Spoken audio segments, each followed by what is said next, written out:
Hello viewers, welcome back to Silver Chemistry. So this is our part number 14 from the chapter solution, that is of class 12 chemistry.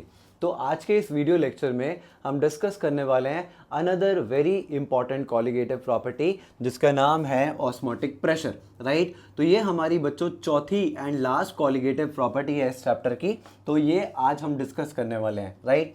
सबसे पहले अगर मैं बात करूं बच्चों इस ऑस्मोटिक प्रेशर की, तो इस ऑस्मोटिक प्रेशर को हम डिनोट करते हैं with a symbol pi, right. तो आप कह सकते हो osmotic pressure is denoted using a symbol pi, right.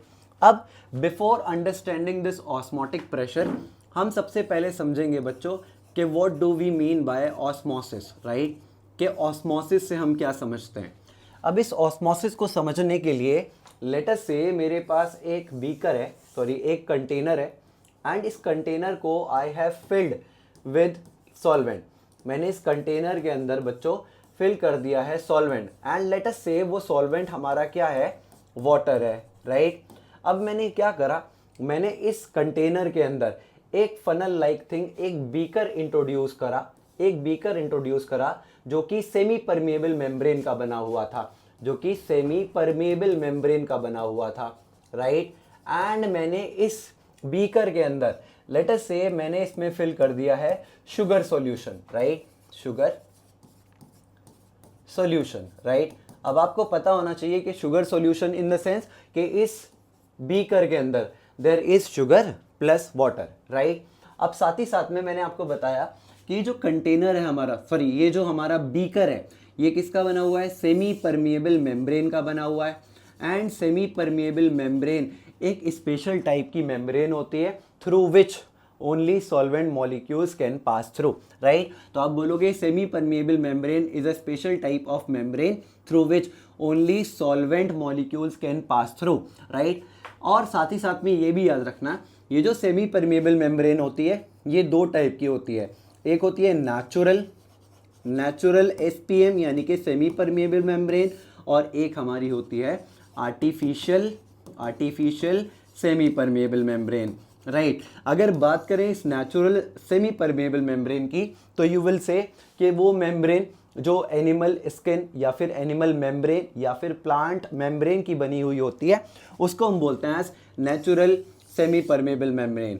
And the semi permeable membrane which is made by human beings, it is called as artificial semi permeable membrane, right. इसके आपको साथ ही साथ examples भी याद रखने हैं। आगे मैंने आपके लिए यहाँ पे लिख भी दिए हैं कुछ एग्जाम्पल्स, तो इसको हम अभी डिस्कस कर लेंगे, राइट। अगर बात करें नेचुरल सेमी परमिएबल मेम्ब्रेन की, तो you will say animal and vegetable membranes which are found just under the outer skin of animals and plants is what do we called as natural semi permeable membrane, right. अगर इसके example की बात करें बच्चों, तो natural semi permeable membrane के example में आप लिख सकते हो पिग्स का ब्लैडर यानी कि पिग्स ब्लैडर, राइट।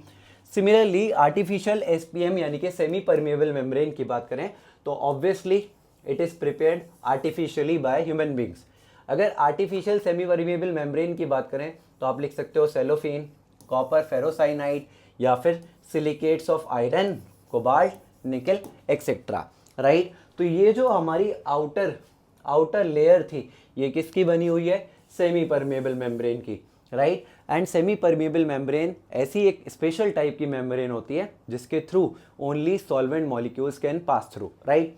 अब देखो ये मेरा कंटेनर था जिसके अंदर सॉल्वेंट था दैट इज H2O, एंड ये मेरा बीकर था जिसके अंदर there was sugar solution in the sense यहाँ पे सॉल्यूट भी प्रेजेंट होगा और सॉल्वेंट भी प्रेजेंट होगा, राइट। लेकिन solvent as compare to outside यानी कि यहाँ इस कंटेनर में ज़्यादा होगा, वेरएज इस बीकर के अंदर जो हमारा सॉल्वेंट होगा वो कम होगा, राइट। अब लेट अस से ये जो आपने इसमें शुगर सॉल्यूशन ऐड करा था, ये आपने ऐड करा था लेट अस से फॉर इंस्टेंस 100 ml था, राइट। अब थोड़ी देर बाद आप क्या देखोगे कि ऑटोमेटिकली इस सॉल्यूशन का जो लेवल है यानी कि सॉल्यूशन का जो लेवल था, जो वॉल्यूम था, वो ऑटोमेटिकली बढ़ जाएगा। लेट इट बी कि 120 ml हो जाएगा, ये 130 ml हो जाएगा, ये 140 ml हो जाएगा, बट ये बढ़ जाएगा, राइट। अब ऐसा क्यों हुआ बच्चों, ऐसा इसलिए हुआ क्योंकि यहाँ ये जो हमारे वाटर के मॉलिक्यूल्स प्रेजेंट है, राइट। ये जो हमारे वाटर के मॉलिक्यूल्स प्रेजेंट हैं इनसाइड दिस कंटेनर, ये मूव कर गए होंगे इनटू दिस बीकर, राइट। अब ऐसा क्यों हुआ? ऐसा इसलिए हुआ बच्चों क्योंकि ये जो मेम्ब्रेन बनी हुई थी, यानी कि जो आउटर कवरिंग थी, आउटर लेयर थी इस बीकर की, ये बनी हुई थी हमारी स्पेशल टाइप ऑफ मेम्ब्रेन, जिसको हमने बोला था सेमी परमेबल मेम्ब्रेन। तो यहाँ से ये जो मूवमेंट हुआ है किसका, ये जो मूवमेंट हुआ है सॉल्वेंट मॉलिक्यूल्स का फ्रॉम आउटसाइड टू इनसाइड, इसी प्रोसेस को हम बोलते हैं बच्चों एज ऑस्मोसिस, राइट। तो अगर इस ऑस्मोसिस को डिफाइन करें तो you will say the movement of solvent molecules from solvent side to solution side is what do we call as osmosis. Simple language में याद रखना, ये जो मूवमेंट हुआ है सॉल्वेंट मॉलिक्यूल्स का from the solvent side to solution side is what do we call as osmosis. या फिर सिंपली आप ये भी बोल सकते हो that the movement of solvent molecules from the region of low concentration to the region of higher concentration is called as osmosis. अब sir यहाँ पे लो कंसेंट्रेशन क्यों है? क्योंकि यहाँ पे there is no solute present, तो यहाँ जो कंसेंट्रेशन बना inside this container that was low. अब क्योंकि यहाँ बीकर के अंदर यहाँ पे सॉल्यूट भी प्रेजेंट था, तो यहाँ कैसा कंसेंट्रेशन हुआ? ऑब्वियसली हाई क्यों हुआ? Because of the presence of solute particles in it. तो मैं बोल रहा हूँ the movement of solvent molecules from the region of low concentration to the region of higher concentration is what do we called as osmosis. Osmosis की definition की बात करें बच्चों, तो यहाँ से आप यहाँ लिख भी सकते हो, लेट अस से मैंने यहाँ लिखा ऑस्मोसिस, तो you will say the movement of solvent molecules from the region of low concentration to the region of higher concentration is what do we call as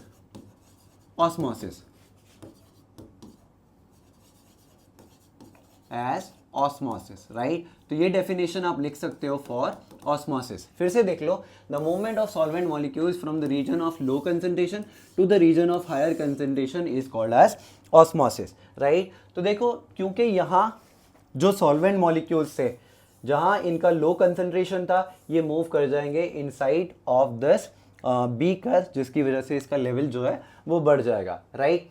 अब लेट अस से मैंने क्या करा बच्चों, ये जो प्रोसेस हो रहा है हमारा ऑस्मोसिस का, राइट, ये जो हमारा प्रोसेस हो रहा था ऑस्मोसिस का, लेट अस से इसको रोकने के लिए बाहर से मैंने एक प्रेशर लगा दिया एंड उसी प्रेशर को मैं बोलता हूँ एज ऑस्मोटिक प्रेशर, राइट। अब देखो यहीं से हमारा डेफिनेशन बन गया फॉर ऑस्मोटिक प्रेशर। तो तुम बोलोगे the pressure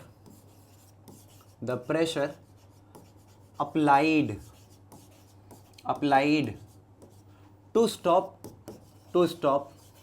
osmosis is called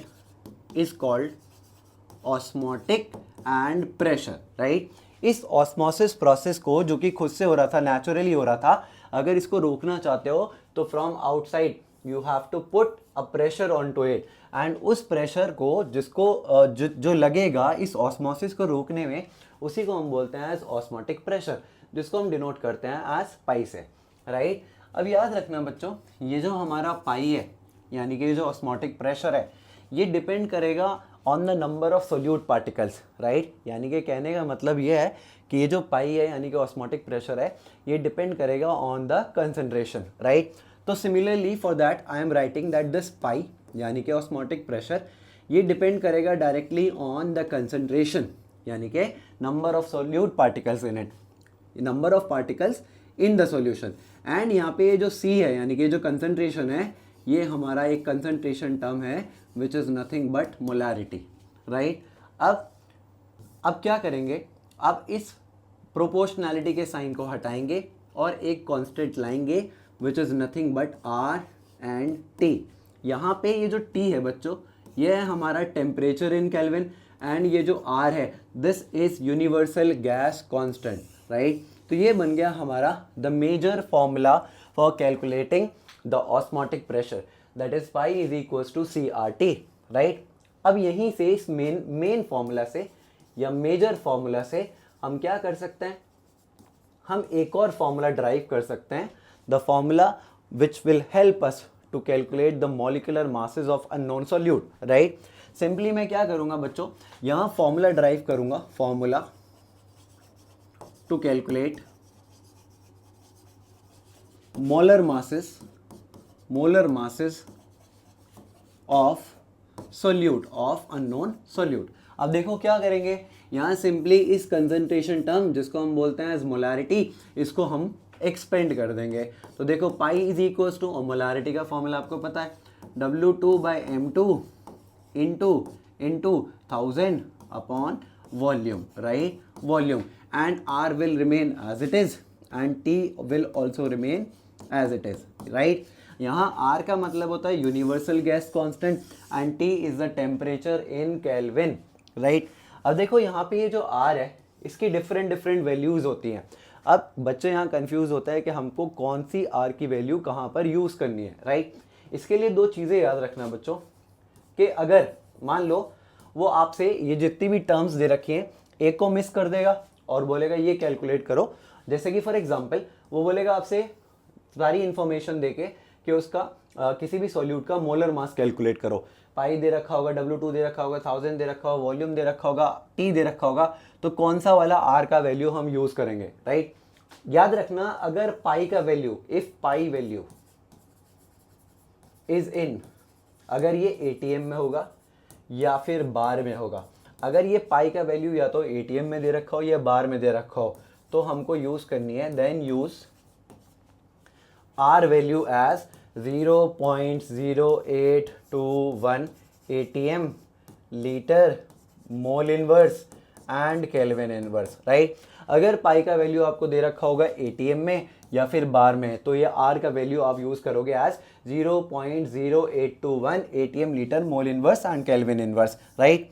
अगर आपको पाई का value, if pi value is in, अगर ये आपकी होगी पास्कल में, राइट, देन आप क्या यूज करोगे, देन यूज, जब आप R का वैल्यू यूज करोगे as 8.314 into 10⁻3, right, pascal litre mole inverse and kelvin inverse, right. तो याद रखना अगर पाई का वैल्यू दे रखा है पास्कल में तो you will use this value, and अगर पाई का वैल्यू दे रखा है ATM या बार में then you will use this one value 0.0821 ATM litre mole inverse kelvin inverse, right.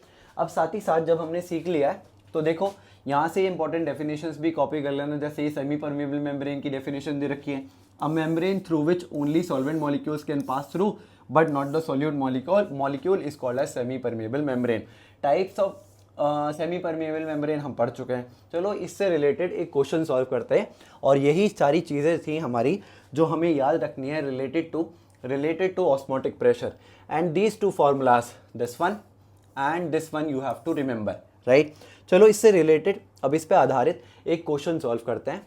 This question I have taken from NCERT, that is Intex question number 1.12, right. देखो question में कह रहा है बच्चों कैलकुलेट द ऑस्मोटिक प्रेशर, यानी कि ये हमसे क्या निकलवा रहा है, यानी कि ये हमसे पाई कैलकुलेट करवा रहा है, pi is equals to question mark in pascal. देखो उन्होंने बोल दिया कि पास्कल में कैलकुलेट करना है, पास्कल में कैलकुलेट करोगे तो R का वैल्यू कौन सा यूज करोगे, अभी मैंने बताया था, दैट इज 8.314 इंटू 10⁻3। कह रहे हैं exerted by a solution prepared by dissolving 1 gram of polymer, यानी कि W2 दे रखा है हमें, यानी कि मास ऑफ सोल्यूट दे रखा है that is 1 gram, right, of molar mass 1,85,000। देखो यहाँ पे क्या दे रखा है, ये मोलर मास, किसका मोलर मास दे रखा है, ऑफ द सोल्यूट, तो मैंने लिखा M2, राइट, 1,85,000 इन 450 ml, यानी कि ये वॉल्यूम में गिवन है, वॉल्यूम गिवन है हमें 450, राइट। कह रहा है of water at 37 degree Celsius, यानी कि टेम्परेचर भी गिवन है, टेम्परेचर गिवन है हमें 37 डिग्री सेल्सियस, लेकिन जैसे मैंने आपको बताया कि टेम्परेचर हमेशा यूज़ करेंगे बच्चों केल्विन में, तो इस टेम्परेचर को कन्वर्ट कर लेते हैं किस में, केल्विन में। केल्विन में कन्वर्ट करने के लिए इसमें कितना ऐड कर देते हैं 273.15, लेकिन आप ऐड कर देना 273, राइट, तो ये आ जाएगा 310 केल्विन, राइट। तो ये सारी इंफॉर्मेशन तो हमें हमारे पास मिल गई, राइट। अब क्या करेंगे, चलो पाई कैलकुलेट करते हैं। तो आप लिखोगे we know that what was the formula, pi is equals to CRT, and C मतलब मोलारिटी। मोलारिटी का फॉर्मूला क्या होता है, W2/M2 into 1000 upon volume into R into T, right. चलो सारी वैल्यूज रखते हैं और इनको कैलकुलेट करते हैं। W2 हमारा दे रखा है as 1 gram, that is mass of solute, upon M2 यानी कि molar mass of solute is given as 185,000 into 1000 upon volume. Volume given है हमारा बच्चों 450 ml। याद रखना जब भी ml में दे रखा होगा तो 1000 लगाओगे, लेकिन अगर लीटर में दे रखा होता तो ये 1000 आप नेग्लेक्ट कर सकते थे, राइट। चलो अब लिखते हैं R का वैल्यू है, एंड R का वैल्यू हम क्या यूज़ करेंगे, क्योंकि पास्कल में दे रखा है, तो दैट इज 8.314 इंटू 10⁻³ और temperature is given as 310 kelvin, right. जब इस पूरे को सॉल्व करोगे बच्चों तो you will get your answer approximately 30.9, and क्या यूनिट दे रखी थी, पास्कल, क्योंकि उसने पूछा था ना पास्कल में, तो this will be your answer, right. तो इसको अच्छे से कॉपी कर लो। अब बढ़ते हैं आगे। अब आगे देखेंगे बच्चों हम कि ये जो ऑस्मोटिक प्रेशर है, ये जो हमारे पास अभी ऑस्मोटिक प्रेशर हमने पढ़ा, इसको यूज़ करने के बहुत ढेर सारे एडवांटेजेस हैं, यानी कि बहुत सारे फ़ायदे हैं। उन एडवांटेजेस को भी हमें देख लेना है, राइट। सबसे पहले देखो ये कह रहे हैं it can be use to calculate the molecular masses of polymers and biomolecules, right. कह रहे हैं ये जो ऑस्मोटिक प्रेशर है ये हमें हेल्प करता है in the calculation of molecular masses of polymers. याद रखना बच्चों, पॉलीमर्स एंड ये जो बायोमॉलिक्यूल्स होते हैं ये लार्ज मॉलिक्यूल्स होते हैं, बहुत बड़े बड़े मॉलिक्यूल्स होते हैं, राइट। तो देखो जैसे कि यहाँ पे हमने देखा था इस क्वेश्चन में कि हमने यहाँ पे क्या निकाला था, पॉलीमर का ऑस्मोटिक प्रेशर, और देखो कितना बड़ा मॉलिक्यूलर मास दे रखा था इसका 1,85,000, राइट। तो ये जितने भी ये जो हमारा ऑस्मोटिक प्रेशर है इसके हेल्प से हम कैलकुलेट कर सकते हैं द मॉलिक्यूलर मासेस ऑफ बड़े बड़े molecules like polymers and biomolecules such as carbohydrates, nucleic acids, fatty acid, जो कि बायोमॉलिक्यूल्स की कैटेगरी में आते हैं। तो this is one of the advantage of using osmotic pressure in the calculation of large molecules such as polymers and biomolecules, right। दूसरा advantage है बच्चों इसका that it can be done at room temperature। ये जो osmotic pressure related experiments हैं इनको हम room temperature पे कर सकते हैं, लेकिन इससे पहले जो 3 कॉलिगेटिव प्रॉपर्टी पड़ी थी, that is relative lowering of vapour pressure, elevation in boiling point and depression in freezing point, वो तीनों कॉलिगेटिव प्रॉपर्टी के experiment at a very high temperature होते हैं, राइट। लेकिन याद रखना अगर इन ये जो हमारे पास पॉलीमर्स हैं और ये जो बायोमॉलिक्यूल्स हैं ये एट हाई टेम्परेचर डिकम्पोज हो जाते हैं, राइट। मीनिंग अगर इन बायोमॉलिक्यूल्स और पॉलीमर्स का मॉलिक्यूलर मास कैलकुलेट करोगे यूजिंग द 3 कॉलिगेटिव प्रॉपर्टीज जो मैंने अभी बताया, तो ये क्या करेंगे, ये डिकम्पोज कर जाएंगे, राइट। इसीलिए हम इन बायोमॉलिक्यूल्स और पॉलीमर्स का जो मॉलिक्यूलर मास कैलकुलेट करते हैं वो करते हैं यूजिंग ऑस्मोटिक प्रेशर, क्योंकि ये ऑस्मोटिक प्रेशर एकमात्र ऐसी कॉलिगेटिव प्रॉपर्टी है जो रूम टेम्परेचर पे हो सकती है, राइट। सिमिलरली हमने देखा यहाँ पे कि ऑस्मोटिक प्रेशर में हमने यूज़ करा है the term molarity instead of molality, which is more commonly used term, right. तो मैंने लिख दिया आपके लिए molarity of the solution is use instead of molality. तो ये एडवांटेजेस भी अच्छे से याद रखना। अब देखो आगे क्या करेंगे, अब हम यहाँ पे देखेंगे कि कौन कौन से टाइप के सॉल्यूशन होते हैं, राइट। तो बेसिकली आपको बता दूं देयर आर 3 टाइप के solution. First one is isotonic solution, second one is hypertonic solution,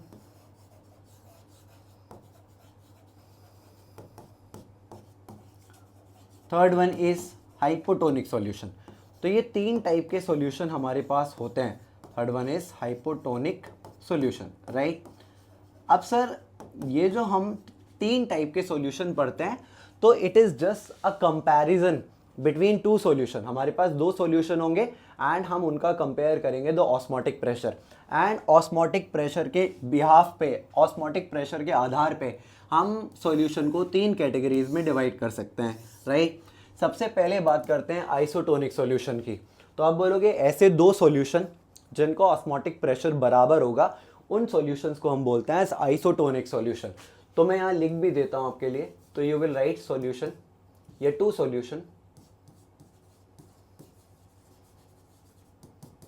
having same osmotic pressure are called isotonic solution, right। इसके अगर एग्जाम्पल की बात करें बच्चों, तो याद रखना जो हमारा ब्लड सेल्स हैं, यानी कि हमारे जो ब्लड सेल्स हैं वो आइसोटोनिक रहते हैं with saline solution. Saline solution in the sense 0.9% NaCl solution. तो मैं यहाँ पे लिख भी देता हूँ, जो हमारे ब्लड सेल्स होते हैं, यानी कि ब्लड सेल्स के अंदर जो फ्लूइड होता है वो आइसोटोनिक रहता है विद 0.9% सलाइन सॉल्यूशन। तो मैं यहाँ लिख रहा हूँ आपके लिए शॉर्टकट में, आइसोटोनिक सॉल्यूशन के एग्जाम्पल में blood is isotonic with saline solution, and saline solution in the sense 0. यहाँ लिख देता हूँ 0.9% NaCl solution, NaCl solution, right. तो ये हो गया हमारा सबसे पहला टाइप का solution, that is isotonic solution, right. और साथ साथ में ये भी याद रखना कि मोस्ट ऑफ द टाइम आपने देखा होगा जब कभी भी डॉक्टर्स मेडिकेशन देते हैं, यानी कि मेडिसिन देते हैं थ्रू इंजेक्शन, तो वो उसमें उसमें सलाइन सॉल्यूशन मिलाते हैं, दैट इज 0.9% सलाइन सॉल्यूशन, ताकि जो ब्लड सेल्स का हमारे पीएच है वो गड़बड़ाए ना, वो बदले ना, राइट। सिमिलरली अगर बात करें हाइपरटोनिक सॉल्यूशन की, तो यू कैन से ऐसे 2 सॉल्यूशन जिसमें एक सॉल्यूशन का ऑस्मोटिक प्रेशर ज़्यादा होता है as compare to that of other solution, उसको हम बोलते हैं हाइपरटोनिक सॉल्यूशन, राइट। तो you will say 2 solutions in which one solution have high osmotic pressure as compared to other, right। तो ऐसे वाले सॉल्यूशन को हम बोलते हैं हाइपरटोनिक सॉल्यूशन। तो देखो मैंने लिखा है 2 solution in which one solution have high osmotic pressure as compared to the other is called as hypertonic solution। अब देखो यहीं से इस टॉपिक से हर साल एक कॉन्सेप्चुअल क्वेश्चन पूछा जाता है, राइट। अब देखो वो क्या है, वो बोलेगा आपसे कि लेट अस से आपके पास एक हाइपरटोनिक सॉल्यूशन है, राइट, एक हाइपरटोनिक सॉल्यूशन है, और हाइपरटोनिक सॉल्यूशन का बेस्ट एग्जांपल है कि जो इसका लेट अस से ये जो इसका वो होगा कंसंट्रेशन होगा, लेट अस से ये 0.9% से ग्रेटर है, राइट। ग्रेट इसका कंसंट्रेशन जो है, मीनिंग इस सॉल्यूशन का ये जो कंसंट्रेशन है that is greater than 0.9% NaCl solution, right, NaCl solution, right. अब आपने क्या करा बच्चों, इस सलाइन सॉल्यूशन के अंदर आपने पुट करा blood cell, right, blood cell. अब देखो क्योंकि ये जो कंसंट्रेशन है किसका, इस सॉल्यूशन का, this is greater than 0.9% NaCl solution, यानी कि 0.9% सलाइन सॉल्यूशन, तो ये जो सेल है ये श्रिंक कर जाएगा बच्चों, ये सिकुड़ जाएगा। क्यों? क्योंकि जो वाटर का कंटेंट है वो मूव कर जाएगा from inside to outside through osmosis, जिसकी वजह से ये जो सेल है हमारा ये श्रिंक कर जाएगा। और यही क्वेश्चन पूछा जाता है आपसे कि जब कभी भी आप एक सलाइन सॉल्यूशन जिसका कंसंट्रेशन 0.9% से ज़्यादा है, अगर आप उसमें ब्लड सेल को डालोगे तो वो स्वेल होगा या श्रिंक होगा। तो याद रखना always in hypertonic solution this cell will always shrink, right. Similarly अगर बात करें हाइपरटोनिक सॉल्यूशन की, द लास्ट वन, तो you will say 2 solution in which one solution have less osmotic pressure as compared to other, जिसमें एक solution का osmotic pressure less होगा, यानी कि कम होगा as compared to the other, right. इसके एग्जाम्पल में भी आप लिख सकते हो बच्चों। लेट अस से अगेन मैंने एक कंटेनर लिया एंड इस कंटेनर के अंदर सलाइन सॉल्यूशन ऐड करा एंड इस सेलाइन सॉल्यूशन का जो कंसंट्रेशन था वो लेस था 0.9%, यानी कि वो 0.9% सेलाइन सॉल्यूशन यानी कि NaCl सॉल्यूशन से लेस था, right, it was less than 0.9%, right. अब क्या करा बच्चों, आपने इसके अंदर ऐड करा, लेटस से आपने इसके अंदर ऐड करा अगेन अ सेल, राइट। अब क्या होगा, क्योंकि ये कंसंट्रेशन 0.9% से लेस है as compare to the fluid inside which are present inside this cell, यानी कि इस सेल के अंदर, ब्लड सेल के अंदर जो फ्लूइड्स हैं उससे कम है, तो ऑब्वियसली क्या होगा, यहाँ से वाटर के मॉलिक्यूल्स मूव करेंगे from this 0.9% saline solution from this side to inside of the cell, जिसकी वजह से ये जो सेल है ये स्वेल कर जाएगा। क्या कर जाएगा? ये स्वेल कर जाएगा। This cell will swell, right. तो आपने देखा भी होगा नॉर्मल केसेस में बहुत सारी बार कि वो लोग जो बहुत ज़्यादा सॉल्ट का इंटेक करते हैं, बहुत ज़्यादा सॉल्टियर फूड खाते हैं, तो उनके अंदर वाटर रिटेंशन हो जाता है, राइट। यानी कि जो वाटर है वो इंटरसेलुलर स्पेसेस में या टिश्यू सेल्स में रुक जाता है, राइट, जिसकी वजह से उन्हें एक बीमारी हो जाती है जिसको हम एडेमा बोलते हैं, राइट। तो द पर्सन who take या who consumes lot of salt या फिर salty food will experience water retention and they suffer from this disease जिसका नाम बोला जाता है as edema, right। तो ये भी अच्छे से याद रखना। तो ये 3 टाइप के हमारे सॉल्यूशन हो गए बच्चों। अब नेक्स्ट देखते हैं। नेक्स्ट में हम देखेंगे एक छोटा सा टॉपिक जिसका नाम है रिवर्स ऑस्मोसिस, राइट। अब देखो रिवर्स ऑस्मोसिस में क्या होता है, लेट अस से मेरे पास एक कंपार्टमेंट है, राइट, एंड इस कंपार्टमेंट में मैंने बीच में लगाई है एक semi permeable membrane, right. This is our semi permeable membrane, right. अब मैंने क्या करा, एक साइड मैंने यहाँ पे फिल कर दिया सॉल्वेंट एंड यहाँ मैंने फिल कर दिया सॉल्यूशन, राइट। अब यहाँ पे मॉलिक्यूल किसके प्रेजेंट है? सॉल्वेंट के। एंड यहाँ सॉल्यूशन साइड कौन है? सॉल्वेंट भी है और सोल्यूट भी है, सॉल्वेंट भी है और सोल्यूट भी है, सॉल्वेंट भी है और सोल्यूट भी है, राइट। अब आपको पता है नेचुरली होगा क्या कि जहाँ लो कंसंट्रेशन है, यानी कि from this solvent side and water के मॉलिक्यूल्स फ्लो करेंगे to the region of higher concentration यानी कि सॉल्यूशन साइड। एंड इस प्रोसेस को अभी हम पढ़ के आए हैं, इस प्रोसेस को हम क्या बोलते थे? Osmosis, right. The movement of solvent molecules from the solvent side to the solution side is what do we call as osmosis. ये जिसको दूसरी लैंग्वेज में हमने बोला था the movement of solvent molecules from the region of low concentration to the region of higher concentration is what do we call as osmosis, right।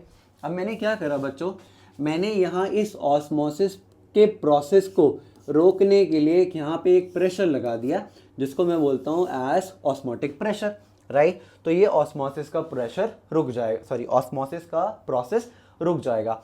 लेकिन अगर मैंने ये जो ऑस्मोटिक प्रेशर लगाया है वो ग्रेटर लगा दिया, ग्रेटर देन ऑस्मोसिस लगा दिया, तो क्या होगा? उल्टा प्रोसेस विल स्टार्ट हैपनिंग। मतलब अब सॉल्वेंट के जो मॉलिक्यूल्स हैं from this side to this side जाने लगेंगे, from this side to this side जाने लगेंगे, एंड इसी प्रोसेस को हम बोलते हैं एज रिवर्स ऑस्मोसिस, राइट। तो यहाँ ये जो रिवर्स ऑस्मोसिस है ये यूज होता है इन द प्योरिफिकेशन टेक्निक, या फिर आप सिंपली लिख सकते हो that this reverse osmosis is used in the desalination of sea water, right। जो हमारे पास समुद्र का खारा पानी होता है जिसमें बहुत सारे सॉल्ट्स प्रेजेंट रहते हैं, तो अगर आप उसको यहाँ रखोगे, लेट अस से मैंने इस कंपार्टमेंट में वो सी वाटर ही लिया होता, तो क्या होता? जितने भी वाटर के मॉलिक्यूल्स होते हैं यानी कि सॉल्वेंट के मॉलिक्यूल्स होते हैं वो तो इधर चले जाते हैं, एंड यहाँ पे कौन बच जाता? सिर्फ और सिर्फ the salt that were present in this sea water. तो ये जो रिवर्स ऑस्मोसिस है ये यूज होता है in the desalination of sea water, right. चलो आगे बढ़ते हैं और देखते हैं कि ये जो हमारी कॉलिगेटिव प्रॉपर्टीज हैं इसकी कुछ लिमिटेशंस भी हैं, राइट। सबसे पहली लिमिटेशन की बात करें बच्चों तो याद रखना कि ये जो हमारी कॉलिगेटिव प्रॉपर्टीज होती हैं they are used only for dilute solution, यानी कि जितनी भी कॉलिगेटिव प्रॉपर्टीज हमने पढ़ी हैं they are only and only applicable to dilute solution. Dilute solution in the sense जहाँ पे सॉल्यूट का अमाउंट बहुत ज़्यादा कम होता है एंड सॉल्वेंट का अमाउंट ज़्यादा होता है, राइट। दूसरी अगर लिमिटेशन की बात करें बच्चों इसकी, तो the solute should be non volatile and non electrolyte, यानी कि जो भी हम सॉल्यूशन ले रहे हैं बच्चों उसमें जो हमारा सॉल्यूट प्रेजेंट होना चाहिए वो नॉन वॉलेटाइल होना चाहिए, यानी कि उसके वेपर्स ना बने, एंड वो नॉन इलेक्ट्रोलाइट होना चाहिए, यानी कि नॉन कंडक्टर होना चाहिए इलेक्ट्रिसिटी का, तभी ये कॉलिगेटिव प्रॉपर्टी आप उस पर अप्लाई कर सकते हो, राइट। तीसरी लिमिटेशन की बात करें इसकी, तो you can say the molecules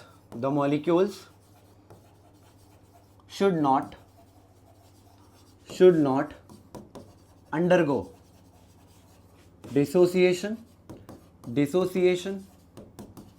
और एसोसिएशन, यानी कि जो मॉलिक्यूल्स आप यूज करोगे ना ही वो डिसोसिएशन अंडरगो करना चाहिए ना ही वो एसोसिएशन अंडरगो करना चाहिए।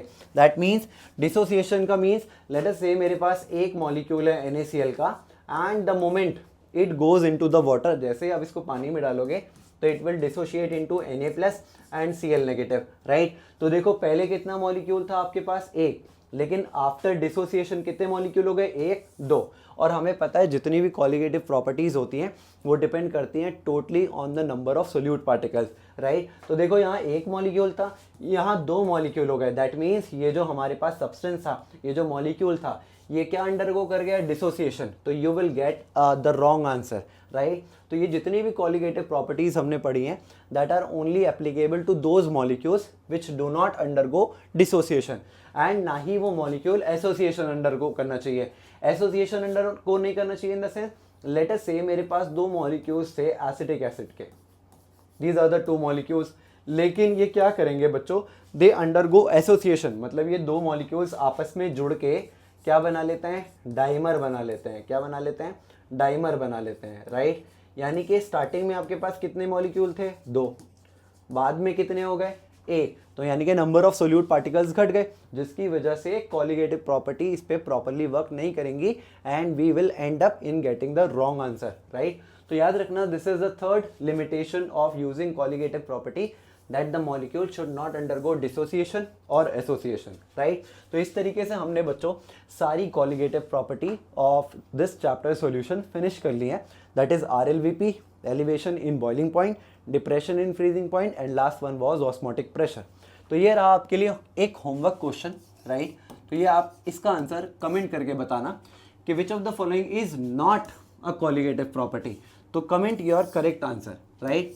So thank you so much. This is all about this part. So we will meet in the next part with another topic.